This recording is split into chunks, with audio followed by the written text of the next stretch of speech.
"Take your hand off my shirt." The quiet man said it once, evenly, the way you'd tell someone their headlights were on, and the giant, holding a fistful of his white t-shirt, laughed down at him from 1.5 feet above. 40 crew members had just watched that same giant make a fool of one of the most famous entertainers in America, and not one of them had said a word. The quiet man raised a single finger between them and said it a second time, and this time nobody on that backlot was laughing.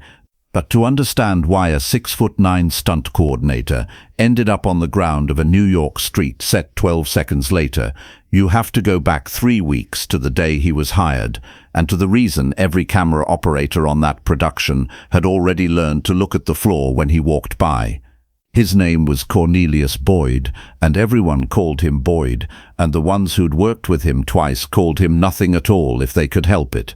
6'9" in his boots, 340 pounds, and he'd come up the hard way, carnival strongman in the 50s, wrestling territories through the 60s, then out to California when his knees went, and the stunt work paid better than the mat. 41 pictures. He'd been set on fire, thrown through sugar glass, dropped off a 4-story rig into an airbag the size of a swimming pool. He had the scars to back up every story he told, and he told all of them. And somewhere in those 20 years, Boyd had learned a thing that worked. On a film set, the biggest man wins every argument before it starts. Directors deferred to him. Producers paid him first and asked questions never. Young stunt performers did exactly what he said, because the one time somebody hadn't, Boyd had accidentally pulled a fight scene punch 4 inches too far, and the kid had eaten his lunch through a straw for a month. Nobody could ever prove anything. That was the whole art of it. He ran his sets on fear, and was proud of it, and he'd tell you if you stood still long enough, that fear was just respect that hadn't learned any manners yet. If you want to know what a man like that does when he meets someone who simply isn't afraid of him, stay with this, because he'd never met one, and he was about to meet 2 in the same afternoon. The picture was a period crime thing, shooting on a New York street set. Brownstones, fire escapes, a fake deli, the kind of place that looks like a real city, until you notice the sky ends at the top of the flats. It was hot. The lights were up, the camera on sticks, 40-odd people standing around in the boredom of a crew waiting for the sun to move. And that afternoon they had a visitor, because the film's lead had a famous friend, and the friend had come by to watch a few takes and say hello. The friend was Sammy Davis Jr., one of the biggest stars in the country, a man who had sung and danced and acted his way to the top of an industry that had spent his whole life telling him he didn't belong there, and he carried it lightly, the way only people who fought for something can. He came onto the set in a beautiful jacket and a silk scarf, small and sharp and grinning, shaking hands, remembering names, warming the room around him. Boyd did not warm up. He looked at a small man being fussed over by the whole crew and felt the irritation of someone used to being the largest presence anywhere he stands and suddenly isn't. He waited until Sammy was mid-story near the fake deli, the crew laughing, then walked over and clapped him on the shoulder hard enough to stagger him and said, loud, that they didn't usually let the entertainment wander onto a working set, and maybe the little fella would be more comfortable back in his trailer where the dancing was. The set went quiet. Sammy, who had survived rooms 1,000 times worse, kept his smile and turned it back into a joke, the reflex 50 years had built into him. But the crew had seen it. 40 people had watched a giant put his hands on a guest and call him small and send him to his trailer, and 40 people looked at the floor because Boyd signed off on who worked the next picture, and everybody's rent was due. Everybody looked at the floor except one man, who was sitting on an apple box near the camera in a plain white t-shirt and dark trousers, and who did not look at the floor at all. He'd been brought in for the week to help choreograph the fight sequences, a technical advisor, the call sheet said, which undersold it considerably. He'd said little in 3 days. He'd watched mostly, and he'd fixed 2 of Boyd's fight beats so quietly that Boyd had taken the credit without ever understanding they'd been changed. He was not a big man. Next to Boyd, he looked like he'd blow over in a strong wind. And he was watching Sammy straighten his jacket and rebuild his smile, and something in his face had gone very still. If you want to know the moment this stopped being Boyd's set, stay with this because it wasn't loud and it wasn't fast, and it started with the quiet man standing up off that apple box. He walked over to where Sammy was standing, and he did the thing nobody else on that set had done in 3 weeks. He ignored Boyd completely. He put out his hand to Sammy and introduced himself warmly and said he was an admirer and asked if Sammy would do him the honor of watching the next fight set up from the good chair by the monitor, and he walked the most famous man in the building past Boyd, gave him the coordinator's own chair, and never once acknowledged that the giant existed. It was the single most dangerous thing anyone had done on that backlot all summer, and he did it without raising his voice. Boyd felt it exactly the way it was meant. Being hit would have been easier. He crossed the set in 4 strides, and he reached down and he took a fistful of the quiet man's white t-shirt right at the chest and gathered it into his hand and pulled, lifting the smaller man up onto the balls of his feet, and put his face down close and asked him who the hell he thought he was. The quiet man did not grab the wrist. He did not flinch.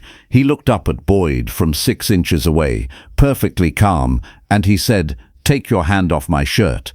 Boyd laughed and did not let go, and that was his answer. And the quiet man raised one finger. Not a fist, just one finger, held up between their 2 faces, plain as a number, and he said it again, and the whole set heard it this time. He said, "That's the 2nd time I've asked you. There won't be a 3rd.